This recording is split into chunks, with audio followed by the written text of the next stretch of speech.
Bag packing गर्नुभएको?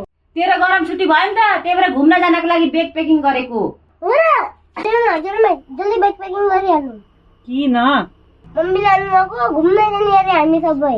ए बाबु, उसो भने म पनि प्याकिङ गर्छु ल। हुन्छ, म मम्मीलाई भन्छु कि होइन हजुरआमालाई पनि भने प्याकिङ गर्नको लागि। मम्मी मैले पनि हजुरआमालाई भने प्याकिङ गर्नको लागि। अरे किन भनेको त बुढीलाई? अनि घरमा को बस्छ? एकजना घर रुङ्गे पनि त हुनुपर्छ नि त। त बाठो बस।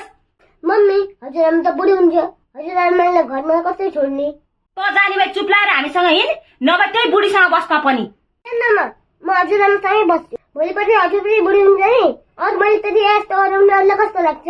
म पनि हजुरलाई भोलिपर्सि कहीँ लिएर जान्न, घरको ल्याएर राख्छु। बढी बोलिस, बढी बोलिस।